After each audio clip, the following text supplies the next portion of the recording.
শহীদ মালেকের কথা আপনি উল্লেখ করেছেন এবং আপনার বইতে তোফায়েল আহমেদের কথাও উল্লেখ আছে ডাকসুর ভিপি হিসাবে। হুম। শহীদ মালেককে হত্যাকারী হিসাবে কি তোফায়েলের আহমেদের নাম আসে? আপনি কি লিখেছেন কাছ না, থেকে? তোফায়েল হত্যাকারী নয়, তবে ওই ঘটনাটা যে এখানে হয়, এটা টিএসসিতে মিটিং ছিল।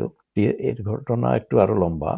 এর কয়েকদিন আগে, এক সপ্তাহ আগে, নিপাতে, ন্যাশনাল ইনস্টিটিউট অফ পাবলিক অ্যাডমিনিস্ট্রেশনে ডিবেট ছিল এই টপিকের উপর, এডুকেশন পলিসির উপরে, হুম, হুম। যেটা তখনকার গভর্নমেন্ট একটা রিপোর্ট পাবলিশ করছিল। সেই রিপোর্টের উপরে আলোচনা ছিল। সেই আলোচনায় আব্দুল মালেক বক্তৃতা করেন এবং খুব ভালো করেন আর কি কোনো বক্তৃতায়। এরপরে ওরা ভোটাভুটি করছিল, এর পক্ষে কজন বিপক্ষে কজন দেখার জন্য। তো হুম, হুম। ভোটাভুটিতে আমরাই জিতে যাই আর কি। আচ্ছা।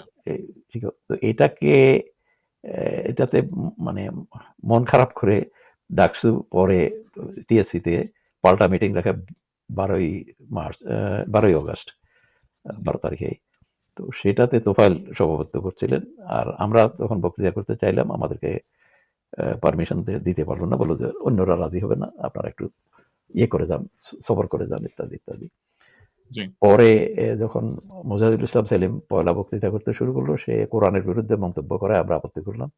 তো সেখান থেকে গোলমাল শুরু হয়ে গেল। সেই গোলমালে প্রথম দিকে তারা হল ছেড়ে পালাইছিল। পরে আমরা যখন বেরিয়ে আসলাম, রেস কোর্সের মাঝামাঝি ঘেরাও করে তারা পিটায় আব্দুল মালেক আর এক ভাই গাজী ইদ্রিস, এদের দুজনকে মানে প্রায় মরার মতোই ফেলে রাখে আর কি। তারপরে হসপিটালে দেওয়া হয়। ইদ্রিস বেঁচে গেছে, কিন্তু আব্দুল মালেক শহীদ হয়ে যান ৩ দিন পরে। আচ্ছা, আচ্ছা। আমার জামায়াত তো ইসলামের সাবেক আমির মতিউর রহমান নিজামী তখন ৬৯ এর শহীদ আসাদের জানাজা পড়িয়েছেন বললেন। তিনি তখন সাবেক আমির না, তখন তিনি ছাত্র সংঘের নেতা, ইসলামী ছাত্র সংঘের নেতা হিসাবে। আসলে আমি লিখছি যে তোফায়েল আমাকে বললো যে আপনাদের কাছে তো মৌলানা আছে, একজন মৌলানা দেন জানাজা পড়ানোর জন্য। তো আমি বললাম যে হ্যাঁ, কোনো অসুবিধা নেই।